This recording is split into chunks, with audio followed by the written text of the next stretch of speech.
Olá, meu nome é Wagner Meira Júnior e sou professor titular de Ciência da Computação da Universidade Federal de Minas Gerais. Sou também um dos coautores do livro Data Mining and Machine Learning Fundamental Concepts and Algorithms. Hoje nós vamos concluir a discussão aqui sobre algoritmos baseados em densidade para fins de agrupamento, focando em um algoritmo probabilístico que é conhecido como DENCLU. Antes de falarmos do algoritmo propriamente dito, é muito importante entendermos o conceito de atratores e como nós podemos detectar e determinar quais são os atratores importantes para um determinado conjunto de dados. Então, por definição, um atrator de densidade é um máximo local da função de densidade de probabilidade. Esses atratores eles acabarão funcionando como os representantes dos vários agrupamentos, como nós vamos ver na sequência. O conceito de atrator ele vem também do ponto de vista matemático associado ao conceito de gradiente. Então vamos relembrar o conceito de gradiente e um conteúdo que é importante para vários algoritmos, que é o conceito de otimização de gradiente, gradiente ascendente, gradiente descendente. Então vamos lá. O gradiente da densidade de um ponto x é a derivada multivariada da estimativa de densidade de probabilidade. Neste momento, a utilização de, por exemplo, um kernel gaussiano vai fazer uma grande diferença. Por quê? Porque ela é uma função contínua e derivável, diferentemente, por exemplo, dos kernels discretos. Então aqui nós temos que o gradiente da função f-chapéu ele vai ser igual à derivada de f-chapéu e nós temos aqui da mesma forma o valor aqui da constante, né, desse gradiente multiplicado pelo somatório da derivada em cada um dos pontos de acordo com a função kernel. Para o kernel gaussiano, o gradiente no ponto x é dado por essa função aqui, onde nós temos o próprio kernel e multiplicado por um vetor que é exatamente a diferença aqui entre o xi e o x.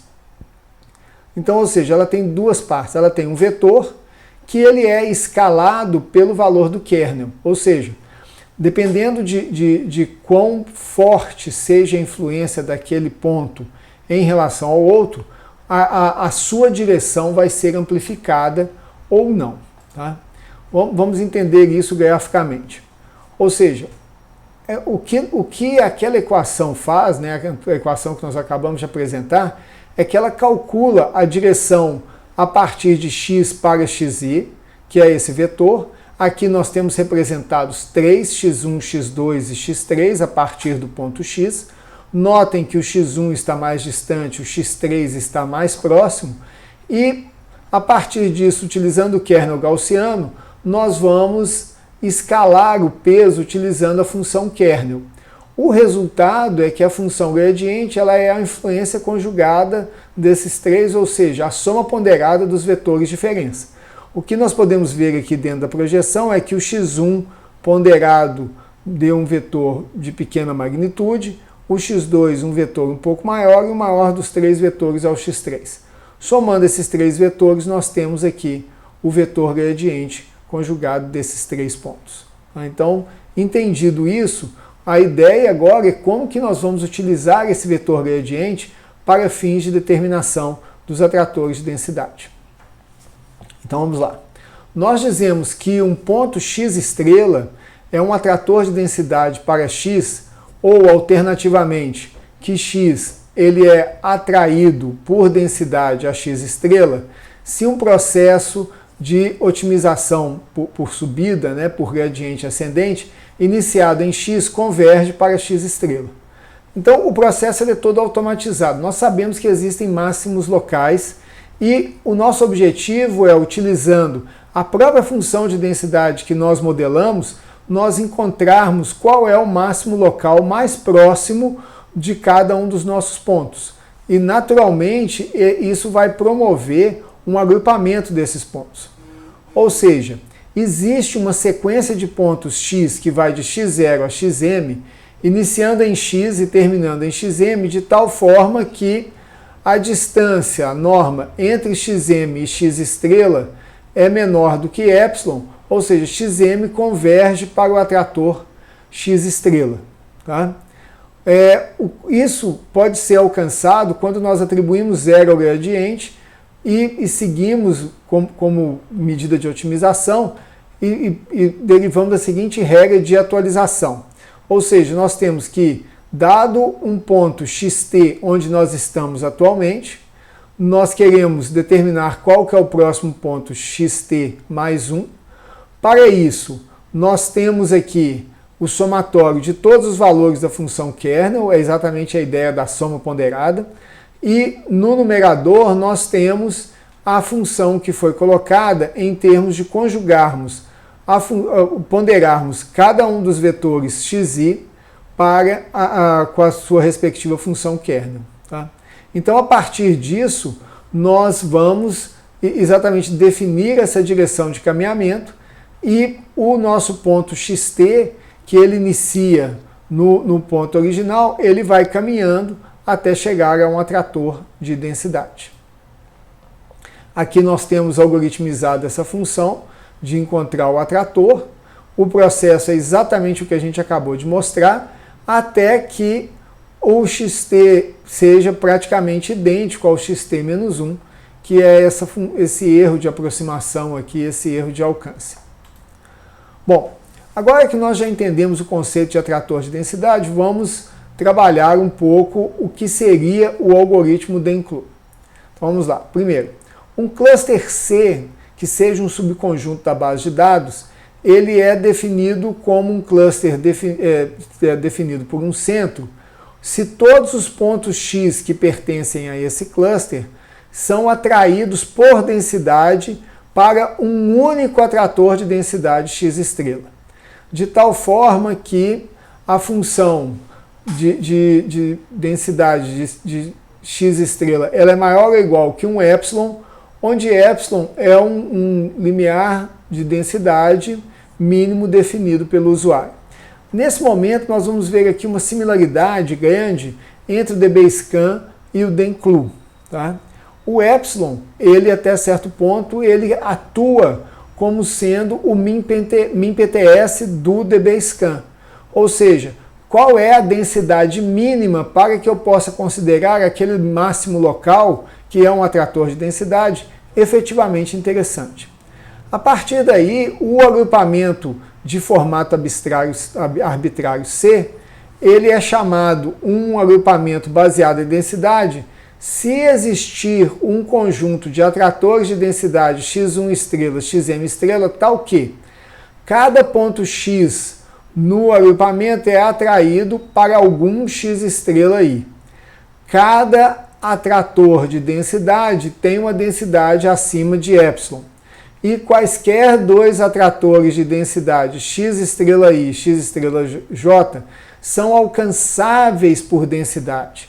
Ou seja, existe um caminho de x estrela i para x estrela j, tal que todos os pontos y no caminho tenham uma densidade maior do que epsilon. Aqui nós vemos claramente a semelhança do Denkloof com o DBSCAN. Por quê? Porque esses atratores de densidade eles acabam tendo uma função muito parecida com os pontos core no DBSCAN. E só que nesse caso aqui, ao invés de nós estarmos definindo vizinhanças, nós estamos considerando a densidade a partir de um kernel gaussiano e desde que nós consigamos construir essa espinha dorsal entre os atratores, nós teremos o algoritmo, ou seja, definindo clusters de formatos arbitrários. Aqui, então, nós encontramos o algoritmo, né? Então, vamos lá. Para cada ponto da base de dados, nós vamos encontrar o atrator de densidade, acabamos de ver essa função. Se a densidade ela é maior do que o limiar mínimo de densidade, então acrescentamos o ponto nesse conjunto A, e acrescentamos o ponto x aos atraídos pelo x estrela. A partir desse processo, ou seja, ao fim desse processo, todos os atratores de densidade vão estar conhecidos, aqueles que são significativos, e todos os pontos vão estar associados a um atrator de densidade. A partir disso, nós então vamos determinar os agrupamentos, que são conjuntos maximais a partir do conjunto de atratores de densidade, de tal forma que para todo atrator de densidade xi, xj estrelas que sejam pertencentes a C e sejam alcançáveis por densidade, nós vamos definir o agrupamento aqui, cada um dos agrupamentos. Para cada C que pertença a esse agrupamento, ou seja, nós temos aqui de colocar nos respectivos agrupamentos os pontos que estão atraídos por cada um desses atratores de densidade e retornamos aqui o conjunto de agrupamentos. Bom, aqui nós podemos ver, né, para a base de dados IGRES duas dimensões, com os atributos sepal length e sepal width, nós temos aqui os resultados obtidos com H02, que é exatamente o conceito de vizinhança, que é o espalhamento, e o epsilon igual a 0,08, que é a densidade mínima. Aqui é interessante notar que a densidade mínima, ela como que define uma linha d'água. Então, nós conseguimos ver exatamente que há dois clusters aqui, porque um cluster ele é definido aqui e um segundo cluster que tem dois máximos locais claramente é definido aqui do outro lado. E eles são separados por uma parte da linha d'água. Notem que vários outros pontos que provavelmente existem, eles ficam automaticamente removidos desses agrupamentos e são caracterizados como exceções nesse caso. Aqui nós podemos ver então a aplicação do algoritmo DENCLU naquela base de dados original do capítulo, onde percebemos que ele não apenas foi capaz de determinar claramente os vários agrupamentos, como ainda podemos ver aqui os vários pontos que foram categorizados como exceções por estarem fora dessas regiões de densidade desses agrupamentos. Bom, com isso nós concluímos o capítulo 15 de agrupamento por densidade e encerramos esse vídeo.